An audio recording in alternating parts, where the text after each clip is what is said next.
I always thought family meant support, love, a safety net. Instead, I felt like an unpaid assistant. My brothers, Matt and Jake, ruled our parents' world. They were the golden boys, and I was the unremarkable one. They could do no wrong in Mom's eyes.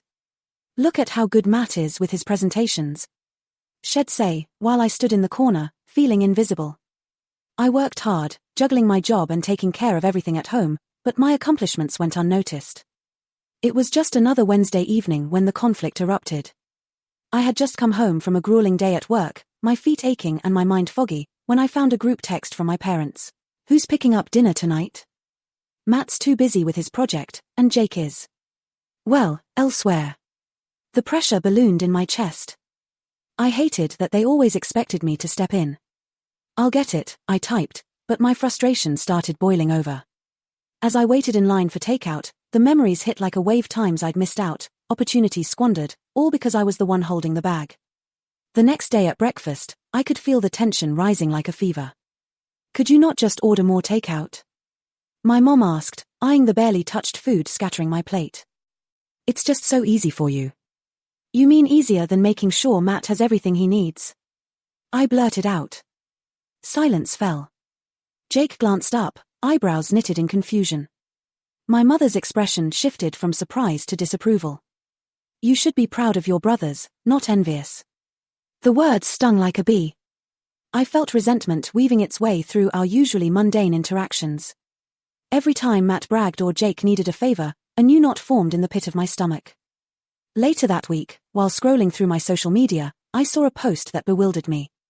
There they were, Jake and Matt, arms around each other, grinning, with my parents beaming in the background.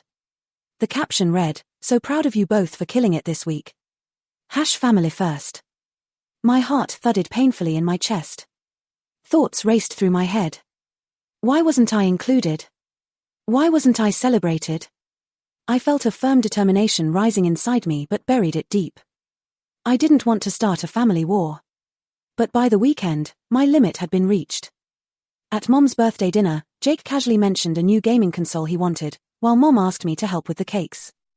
As the clinks of cutlery echoed around the table, I felt adrenaline pumping. I'm tired of being the one who handles everything, I finally said. I'm tired of being sidelined here. The forks froze mid-air, and I could see shock wash over their faces. What are you talking about?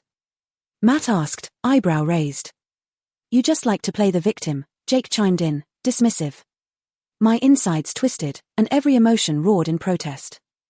I'm not the victim. I'm the one holding the family together while you two coast on expectations. My mom's voice quivered. That's not fair. We all have our roles. But my words poured out like a flood. I was ready for a reckoning. You pass the baton to me because I'm responsible. I'm constantly here, but you never notice when I step up. The room fell silent, tension electrifying the space. Then, to my surprise, my best friend Claire, who had joined us for the party, chimed in. You deserve to be recognized. Sometimes, it takes someone else to point out how unfair things are. Those words ignited something within the family. Could they see my side? I could feel their expressions shifting, confusion giving way to realization. My mom finally sighed heavily. I didn't realize we were doing this to you. Your strength and responsibility, it's easy to overlook. Mom paused, then sheepishly added, you have always been my rock. My heart fluttered, a soft glow spreading through my chest. Finally, they understood. I love you guys, but the dynamic needs to change, I said, finding strength in my voice. We need to celebrate each other's achievements, not just the ones you think are worthy. The air felt lighter after that. It wouldn't be an overnight change, but I knew I had stepped out of the shadows that day. As I looked around, I saw nods of acceptance and shared guilt. I felt a sense of justice I'd thought unreachable. My world shifted in those few moments. I was not just the hardworking sibling anymore. I was a valued part of this family. So, where do we go from here? Can we reinvent our roles? Is it possible for relationships to heal and grow? What does family look like when roles shift? I'm curious to know what you all think. Let's discuss in the comments. And hey, if you enjoyed this story, follow for more about these family dynamics.